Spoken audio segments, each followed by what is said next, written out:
Hello friends, good evening and welcome to my channel तैयारी जीत की। तो कैसे हैं आप सब? चलिए तो शुरू करते हैं हम फटाफट अपना टॉपिक। उत्तर प्रदेश लेखपाल के लिए जो 5200 पद निकले हैं उसके लिए स्पेशल क्रैश कोर्स चलाया जा रहा है ग्रामीण परिवेश का। तो अभी जो टॉपिक है हमारा वो है अपना प्रीवियस ईयर का क्वेश्चन। ठीक है, वो सेट लगा रहे हैं हम लोग, तो उसी को कंटिन्यू करते हैं। और मैंने टॉपिक वाइज भी मैंने करवाए हैं, तो टॉपिक वाइज भी आप देख सकते हैं। ठीक है दोस्तों, कई दोस्तों को जो है प्रॉब्लम आ रही है यूट्यूब चैनल ढूंढने में। जैसे वो तैयारी जीत की डालते हैं, तो एक दूसरा चैनल भी है दोस्तों तैयारी जीत की, तो प्लीज़ आप लोगो ज़रूर देखें। ठीक है, लोगो देख कर देखें। तैयारी जीत की विथ मी डालेंगे तो आपको कंफर्म मिल जाएगा। ठीक है दोस्तों, तैयारी जीत की विथ मी। क्लियर? चलिए तो कंटिन्यू करते हैं हम फटाफट अपना। ठीक है, सेट जो है हमारा 8वां है और क्वेश्चन आ गए हैं अपने क्वेश्चन नंबर 122 पर। क्लियर? ठीक है, ये हमारे लिए इस वीडियो से तो नंबर 1 ही कहलाएगा, क्वेश्चन नंबर 1। ठीक है, लगभग 28-30 के आसपास क्वेश्चन होंगे और उसी को हम आज कंप्लीट करेंगे। चलिए, और आज इस टॉपिक में आपको लास्ट में क्वेश्चन में जो दूंगा एक आपको होमवर्क भी दे दूंगा। ठीक है दोस्तों, चलिए तो शुरू करते हैं। शुरू करने से पहले चैनल को लाइक शेयर सब्सक्राइब करना बिल्कुल ना भूलें और बेल आइकन का बटन जरूर दबा दें ताकि टाइम टू टाइम आपको मेरे द्वारा बनाए गए वीडियो का नोटिफिकेशन मिलता रहे। चलिए तो क्वेश्चन नंबर से हम पहले से स्टार्ट करते हैं, यानी कि 122। कह रहा है कि भारत में समाज शास्त्रीय चिंतन की प्रारंभिक अवस्था में निम्नलिखित यानी कि जो नीचे दिए हुए हैं उनमें से किसे राष्ट्रीय समाज शास्त्री के रूप में पहचाना जाता है। ठीक है, समाज शास्त्री के रूप में किसे जाना जाता है, इन 4 ऑप्शन में से आपको बताना है। तो पहला आपका अरविंद, ऑप्शन बी है आपका विनय कुमार सरकार, ऑप्शन सी है आपका कपाड़िया, ऑप्शन डी है आपका राधा कमल मुखर्जी। तो इसका राइट आंसर हो जाएगा ऑप्शन बी दोस्तों। क्या हो जाएगा? ऑप्शन बी, विनय कुमार सरकार। ठीक है दोस्तों, विनय कुमार सरकार जो है आपके, क्लियर, हो जाएंगे आपके समाज शास्त्री। नेक्स्ट बढ़ते हैं क्वेश्चन नंबर 123 पर। और कह रहा है कि भारत में योजना आयोग यानी कि प्लानिंग कमीशन का गठन किस वर्ष किया गया था, जिसमें से 4 कार्य योजना निर्माण, संसाधन की व्यवस्था, योजना कार्यान्वयन एवं योजना समीक्षा तय किए गए थे। तो ये आपको बताना किस वर्ष इसका गठन किया गया था। तो option A 1949, option B 1950, option C 1951, option D 1952। तो इसका राइट आंसर हो जाएगा ऑप्शन बी दोस्तों, 1950। 1950 में आपका योजना आयोग बना था दोस्तों। ठीक है, योजना आयोग। क्लियर? जो पंचवर्षीय योजना अपनी बनती है, ठीक है, वही योजना आयोग है हमारी, पंचवर्षीय। ठीक है, जो पंचवर्षीय योजना चलती है वही हमारी क्या है, योजना आयोग। क्लियर? चलिए, योजना आयोग द्वारा ये पंचवर्षीय योजना बनाई जाती है। ओके, इसका अध्यक्ष कौन होता है? इसका अध्यक्ष होता है हमारे प्राइम मिनिस्टर होते हैं। ठीक है, मोदी तो नहीं होते क्योंकि प्राइम मिनिस्टर तो हर 5 साल में चेंज हो जाते हैं या फिर 10 साल में, लेकिन जो पद दिया गया वो प्रधानमंत्री का दिया गया है। ठीक है, जो इसका अध्यक्ष होता है वो होता है आपका प्रधानमंत्री। अब प्रधानमंत्री के पद पर कोई भी बैठ सकता है। क्लियर दोस्तों? चलिए, PM। ओके, चलिए नेक्स्ट बढ़ते हैं। नेक्स्ट कहा गया कि संपूर्ण ग्रामीण रोजगार योजना यानी कि SGRY को NRIGP यानी कि national rural employment guarantee programme में कब मिलाया गया। इस तरह के क्वेश्चन कई बार पूछे जाने लग गए दोस्तों कि फलाने योजना का विलय इस योजना में कब कर दिया गया। ठीक है, या फिर इस योजना का विलय किस योजना में कर दिया गया। इस तरह से क्वेश्चन आजकल काफ़ी बनने लगे हैं। तो आपको बताना है कि इसका कब मर्ज कर दिया गया था। SGRY का NRIGP में कब मर्ज कर दिया गया था। तो फरवरी 2006 में, फरवरी 2004 में, फरवरी 2005 में या फिर 2 फरवरी 2003 में। तो इसका राइट आंसर जाएगा ऑप्शन ए दोस्तों, 2006 में। 2 फरवरी 2006 में किसका मर्ज कर दिया गया था, SGRY यानी कि संपूर्ण ग्रामीण रोजगार योजना का जो है आपका national rural employment guarantee programme में मर्ज कर दिया गया था। क्लियर? चलिए आगे बढ़ें। आगे कहा जा रहा है कि राष्ट्रीय ग्रामीण रोजगार गारंटी योजना में मजदूरों को कितने दिन के रोजगार की गारंटी दी जाती थी। तो आपको बताना है कितने दिन की रोजगार की गारंटी दी जाती थी दोस्तों। इसका राइट आंसर हो जाएगा ऑप्शन ए दोस्तों। पहले जो था इसका 100 था दोस्तों। कितना था? 100 था। बाद में इसको बढ़ाकर कितना कर दिया, 150 डेज। क्लियर? तो इसका राइट आंसर हो जाएगा ऑप्शन ए। नेक्स्ट बढ़ते हैं। नेक्स्ट कहा जा रहा है कि थर्स्टन एवं लिंकर्ट ने किसके मापन हेतु पैमाने का निर्माण किया था। तो किस चीज़ के लिए उन्हें मेजरमेंट करना था कि इन दोनों ने क्या किया था, एक पैमाने का निर्माण किया था या फिर उसकी डिस्कवर करी थी। तो किस चीज़ के मापने के लिए दोस्तों, तो ये आपको बताना है। ऑप्शन ए बुद्धि लब्धता, या ऑप्शन बी मनोवृत्ति, ऑप्शन सी व्यक्तित्व मापन, ऑप्शन डी अभिक्षमता। तो 126 का राइट आंसर हो जाएगा आपका ऑप्शन बी दोस्तों, मनोवृत्ति। क्लियर? इसका राइट आंसर जाएगा ऑप्शन बी। नेक्स्ट बढ़ते हैं। नेक्स्ट कहा गया कि ग्रामीण क्षेत्रों में धर्म संबंधी कार्य कौन करता है। तो आपको बताना है जो ग्रामीण क्षेत्र होते हैं हमारे, ठीक है, गांव के इलाकों में जो धर्म संबंधी कार्य करना होता है तो उसको कौन करता है। वैश्य करता है, पुरोहित करते हैं, या फिर शिक्षक करते हैं, या फिर ये सभी के सभी करते हैं। तो 127 का ऑप्शन बी दोस्तों, पुरोहित। जो पुरोहित होते हैं हमारे वो धर्म संबंधी जितने भी कार्य होते हैं वो उनको निपटाते हैं, वो उनको संपन्न करते हैं। क्लियर। चलिए आगे चलते हैं। आगे कहा जा रहा है कि ग्रामीण पारिवारिक विघटन का कारण बताना है आपको। जो पारिवारिक जो ग्रामीण जो पारिवारिक होती है उसका विघटन जो होता है किस कारण से होता है ये आपको बताना है। तो उसमें ऑप्शन फटाफट मैं पढ़ देता हूँ। अशिक्षा, ऑप्शन बी खेतों का आकार घटना, ऑप्शन सी एकता में कमी तथा गृह क्लेश, ऑप्शन डी उपरोक्त सभी। तो इसका राइट आंसर दोस्तों क्या जाएगा, 128 का राइट आंसर ऑप्शन डी हो जाएगा दोस्तों, सभी। ठीक है, जो पारिवारिक जैसे किसी की जॉइंट फैमिली है, ठीक है, और उसमें जो अलग यानी कि अलग होने के क्या क्या कारण होते हैं, ठीक है। तो अशिक्षा, क्योंकि उनमें शिक्षा की कमी होती है, वो पढ़े लिखे नहीं होते। खेतों का आकार, जितने लोग जितना परिवार बढ़ता जाएगा वो उनके हिस्से में थोड़ा थोड़ा सा खेत आएगा दोस्तों, जाहिर सी बात है। तो खेतों का आकार भी कम हो गया। एकता में कमी, धीरे धीरे उनमें एकता में कमी आने लगती है, फिर बीच में लड़ाई झगड़े शुरू पैदा हो जाते हैं। मेरे बच्चे को मार दिया, ये वो ऐसा वैसा, दुनिया भर के, मुझे कम खाना मिला है, ये वो, ऐसे करते हुए गृह क्लेश धीरे धीरे उत्पन्न हो जाते हैं। तो ये सारे के सारे कारण जो है आपके ग्रामीण पारिवारिक विघटन का कारण है। Clear, option D. चलिए नेक्स्ट बढ़ते हैं। नेक्स्ट कहा जा रहा है कि हिंदू मुस्लिम एकता का प्रतीक सुलह कुल उत्सव उत्तर प्रदेश में कहाँ मनाया जाता है, ये आपको बताना है। ठीक है दोस्तों, ये कभी एक बार क्वेश्चन ये आया था, जो सुलह कुल है, सुलह कुल किसकी एकता से संबंधित है। तो वहाँ आया था हिंदू मुस्लिम, सिख, हिंदू और सिख, और ईसाई और हिंदू, ईसाई या मुस्लिम, इस तरह से चेंज कर रखा था दोस्तों। ठीक है, तो एक क्वेश्चन तो आपको ये बन गया कि हिंदू मुस्लिम की एकता का प्रतीक जो है आपका सुलह कुल है। क्लियर, सुलह कुल। कभी कई बार चेंज कर देगा ऐसे कि हिंदू मुस्लिम एकता का जो प्रतीक है किस नाम से जाना जाता है, सुलह कुल, फलाना कुल, ढिकाना कुल, ये कुल करके ऐसे करके ऑप्शन दे देंगे आपको 4, और आपको बताना है कौन सा। तो यहाँ से आपके 2 क्वेश्चन तो ये हो गए। फिर बताना है आपको किस इलाके में ये मनाया जाता है। तो 129 का आपका ऑप्शन डी हो जाएगा, आगरा में दोस्तों। आगरा में ये मनाया जाता है। ठीक है दोस्तों, ऑप्शन डी। ओके, चलिए नेक्स्ट कहा है कि उत्तर प्रदेश का प्राचीनतम जीवंत नगर, ये आपको बताना है। ठीक है, जो सबसे पुराना जो है आपका जीवंत नगर, वो आपको बताना है कौन सा है उत्तर प्रदेश का, वो भी। तो option A Ayodhya, option B Varanasi, option C Allahabad, option D Kannauj. तो 130 का जो हो जाएगा आपका वाराणसी। ठीक है दोस्तों, वाराणसी। क्यों? क्योंकि काशी, पहले इसको काशी के नाम से जाना जाता था, और काशी जो है काफ़ी फेमस था। ठीक है दोस्तों, काशी जो है आपका बहुत फेमस हुआ करता था, और ये इलाका कई बार जो है इतिहास में इसका वर्णन किया गया काशी का। ठीक है दोस्तों, चलिए आगे बढ़ते हैं। काशी विश्वनाथ का ये जो है आपका रामायण और इन कालों में भी इसका वर्णन किया जाता है। नेक्स्ट बढ़ते हैं। ग्रामीण स्त्रीकरण का प्रमुख आधार क्या है, ये आपको बताना है। सामाजिक आधार, आर्थिक और व्यवसायिक आधार, संपत्ति का आधार, या फिर ये सभी। तो 131 का ऑप्शन डी हो जाएगा, ये सभी। जो ग्रामीण स्त्रीकरण होता है इन सब के बेस पर होता है, सामाजिक आधार पर होता है, आर्थिक और व्यवसाय पर होता है, और संपत्ति पर होता है, ये सभी। ठीक है, तो ये तीनों के तीनों कारण जो है इसके मेन मुख्य आधार हैं। चलिए आगे बढ़ें। आगे कहा जा रहा है, ओके, यस, ओके, कह रहा है कि गांव में मृत पशुओं द्वारा प्रदूषण होता है, अतः इसकी रोकथाम हेतु करनी चाहिए। क्या क्या करना चाहिए हमको ये बताना है।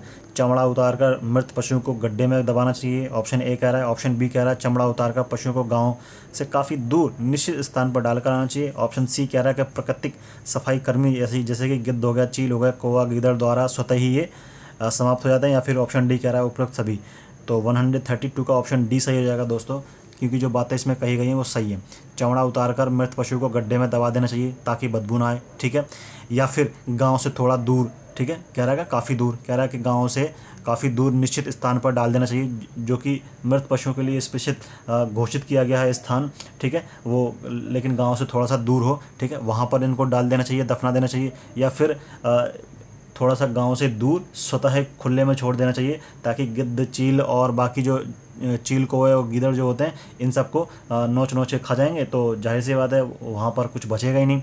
ठीक है, तो उसमें कुछ फैलने का, बीमारी का कोई या फिर प्रदूषण का कोई कारण ही नहीं बचेगा। तो ये तीनों के तीनों कारण जो हैं आपके मेन है। क्लियर? तो उसका राइट आंसर ऑप्शन डी हो जाएगा, ऑप्शन डी।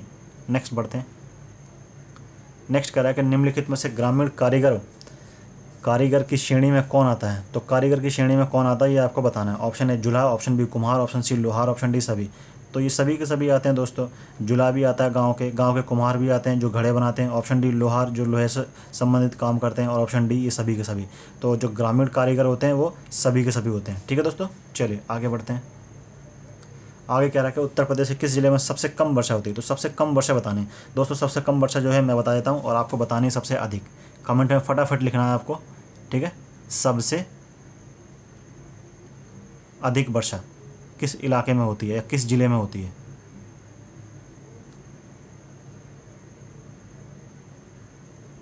क्लियर दोस्तों, ये आपको बताना है। मैं आपको सबसे कम का तो जवाब दे ही दूंगा। तो कह रहा है कि प्रदेश में किस जिले में सबसे कम वर्षा होती है? Option A Agra, option B Mathura, option C Meerut, option D Kanpur. तो 134 का ऑप्शन बी मथुरा सही है दोस्तों। ठीक है दोस्तों, क्या है इसका right answer? Option B, option B सही है इसका, मथुरा। ठीक है, अब आपको बताना है कि सबसे अधिक कहाँ होती है। तो फटाफट कमेंट करिए दोस्तों, मैं देखूँ कि आपको कितना आता है। क्लियर? चलिए आगे बढ़ते हैं, और इसका जवाब मैं लास्ट में आपको लास्ट क्वेश्चन में इसका जवाब दे दूंगा। ओके, 134 याद रखना है इसको, 134 को। नेक्स्ट बढ़ते हैं। कह रहा है कि उत्तर प्रदेश का प्रथम मुक्त विश्वविद्यालय स्थित है। कहाँ स्थित है ये आपको बताना है। उत्तर प्रदेश का जो प्रथम मुक्त विश्वविद्यालय है वो कहाँ है? ऑप्शन ए आगरा में, ऑप्शन बी झांसी में, ऑप्शन सी इलाहाबाद में, ऑप्शन डी गोरखपुर में। तो इसका राइट आंसर जाएगा ऑप्शन सी दोस्तों, इलाहाबाद में। इलाहाबाद में है उत्तर प्रदेश का प्रथम मुक्त विश्वविद्यालय। ठीक है दोस्तों, क्लियर? चलिए आगे बढ़ते हैं। आगे कह रहा है कि राजीव आरोग्य योजना के तहत सार्वभौमिक स्वास्थ्य कवरेज देने वाला देश का पहला राज्य कौन बना था ये आपको बताना है। कर्नाटक बना था, राजस्थान बना था, केरल बना था या गोवा? उत्तर प्रदेश तो इसमें ऑप्शन नहीं है, तो उत्तर प्रदेश का तो है ही नहीं दोस्तों। लेकिन फिर भी हमको ये जानना है क्योंकि ये योजना जो है काफ़ी पुरानी है और ग्रामीण संबंधित है। ठीक है, ग्राम सार्वभौमिक योजना थी सबके लिए, चाहे वो ग्राम से हो, चाहे शहर का हो, चाहे नगरीय का हो। ठीक है, उसके लिए जो स्वास्थ्य कवरेज जो योजना आई थी राजीव के नाम से, किस राज्य ने सबसे पहले उसको लागू किया था वो आपको बताना है। तो 136 का जो आंसर ऑप्शन ए हो जाएगा दोस्तों, कर्नाटक। क्या हो जाएगा दोस्तों? कर्नाटक। क्लियर? चलिए आगे देखते हैं। आगे कह रहा है कि संस्कृत का संबंध है भौतिक से है, अभौतिक से है, भौतिक अभौतिक से है, या फिर इनमें से किसी से नहीं है? तो 137 का ऑप्शन सी हो जाएगा दोस्तों। चाहे वो चीज़ भौतिक हो चाहे वो अभौतिक हो, संस्कृत का संबंध दोनों से है। क्लियर? संस्कृत का संबंध जो है आपका दोनों चीज़ों से है। ओके, चलिए आगे देखें। आगे कह रहा है कि निम्नलिखित में से ग्राम पंचायत का मुख्य उद्देश्य कौन सा है? तो कुछ ऑप्शन दिए हैं, फटाफट आपको पढ़ना है इसमें से और बताना कि इनका मुख्य उद्देश्य क्या होता है। तो 138 का जो आपका राइट आंसर ऑप्शन डी हो जाएगा दोस्तों, सभी के सभी उद्देश्य क्या होते हैं? ग्राम पंचायत के मुख्य उद्देश्य होते हैं। ठीक है दोस्तों, ग्राम पंचायत के जो मुख्य उद्देश्य पूछे गए हैं ये भी होता है, ये भी होता है, ऑप्शन ए बी सी। ठीक है, क्लियर? चलिए नेक्स्ट देखें। नेक्स्ट का आगे का निम्नलिखित में से कौन सा एक समाज है? समाज बताना है आपको। आदिम समाज, जटिल समाज, विद्यार्थी समाज या सरल समाज?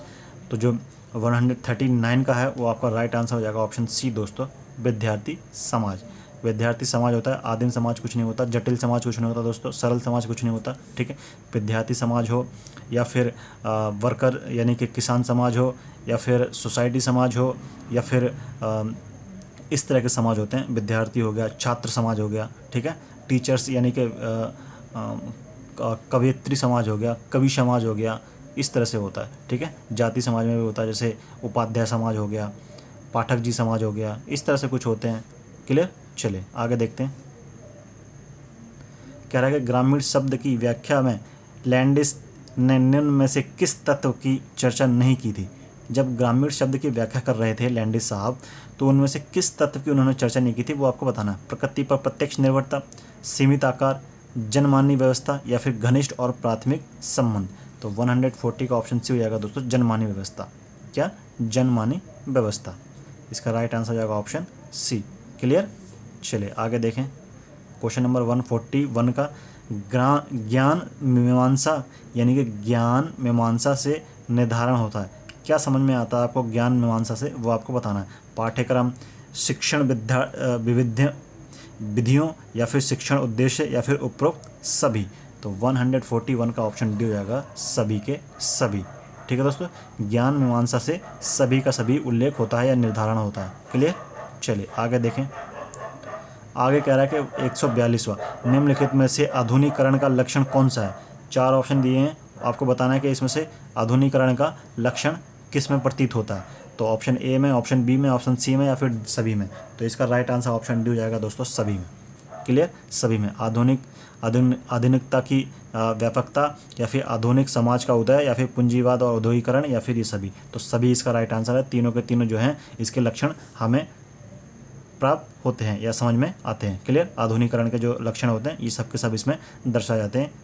ओके, चलिए आगे कहा जा रहा है कि ग्रामीण समाज से संबंधित निम्नलिखित कथनों में से सही कुछ। ये 4 ऑप्शन दिए हैं, 3 इसमें से गलत है, एक सही बताना है आपको। इसमें से एक सही कौन सा है। तो फटाफट पढ़िए दोस्तों, टाइम ज़्यादा वेस्ट ना करते हुए।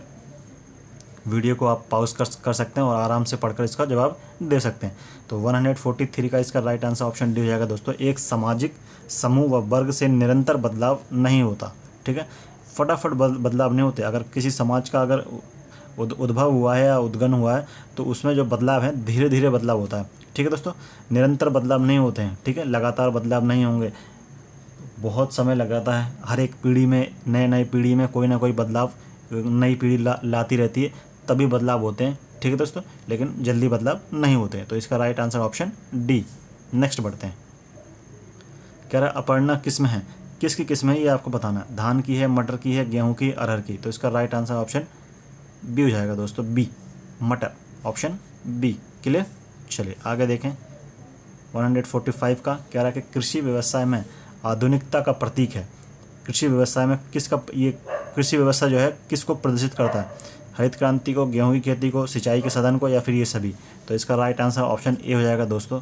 ठीक है दोस्तों, गेहूं की खेती तो हरित क्रांति के अंदर ही आ गई ना, इसलिए हरित क्रांति आपका सर्व सामान्य हो गया। आपका आंसर सर्व मान्य हो गया। क्लियर दोस्तों, हरित क्रांति। नेक्स्ट बढ़ते हैं।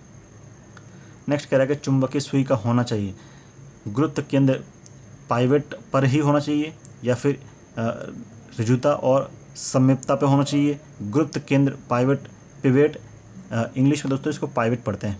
मैं इसको एक बार लिख के दिखा देता हूँ आपको इंग्लिश में, PIVET, पाइवेट। ठीक है दोस्तों, इस तरह से लिखा होता है, या फिर सभी। तो इसका राइट आंसर जो होगा आपका ऑप्शन बी हो जाएगा दोस्तों, ऑप्शन बी। क्लियर, चलिए नेक्स्ट बढ़ते हैं फटाफट। 147 कह रहा है कि एक कंपास सर्वेक्षण में दृष्टि रेखा कंपास के केंद्र से नहीं गुजरती, वह किस प्रकार की त्रुटि है। ठीक है, किस प्रकार की त्रुटि है, या फिर प्राकृतिक नेचुरल है या फिर यांत्रिक यानी कि किसी यंत्र द्वारा, मैकेनिकल द्वारा हुआ है, या फिर व्यक्तिगत यानी कि पर्सनल है, या फिर इनमें से कोई नहीं। तो 147 का जो राइट आंसर ऑप्शन बी हो जाएगा दोस्तों, यांत्रिक। ठीक है, कंपास क्या है आपका, एक यंत्र है। कंपास क्या है आपका, एक यंत्र है। यंत्र द्वारा ये गलती होती है, तो इसको क्या बोलेंगे दोस्तों, इसको बोला जाएगा आपका यांत्रिक त्रुटि। क्लियर, चलिए आगे बढ़े। कह रहा है कि भूमि के विक्रय के समय मुद्रक शुल्क लगाया जाता है। कौन सा लगाया जाता है, किस बेस पर लगाया जाता है, ये आपको बताना है। भूमि के आकार पर, भूमि की कीमत पर, भूमि की किस्म पर, या फिर उपरोक्त में से सभी के आधार पर। तो इसका राइट आंसर ऑप्शन डी हो जाएगा दोस्तों, सभी पर। क्लियर, ऑप्शन डी हो जाएगा सभी पर, किस्म पर भी, कीमत पर भी और आकार पर भी, इन तीनों पर लगाया जाता है। क्लियर, चलिए आगे देखें। 149 कह रहा है कि नक्शा संबंध क्षेत्र का होता है, क्षैतिज प्रक्षेप होता है, ऊर्ध्वाधर प्रक्षेप होता है, दोनों होते हैं, या फिर उपरोक्त में से कोई नहीं। तो 149 का ऑप्शन ए सही है दोस्तों, क्षैतिज। ठीक है दोस्तों, क्षैतिज। क्षैतिज को बोलते हैं दोस्तों हॉरिजॉन्टल।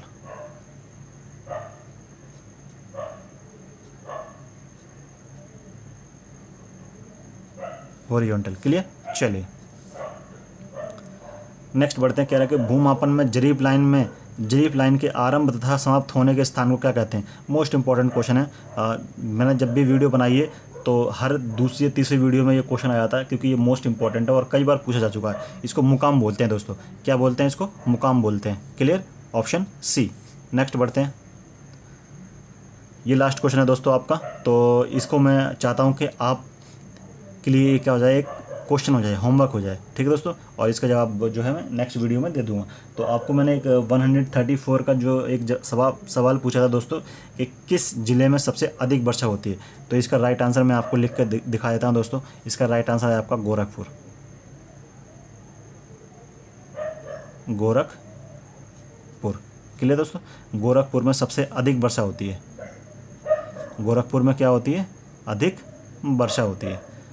तो सबसे कम मैंने बता दिया था आपको, क्या होता है, मथुरा।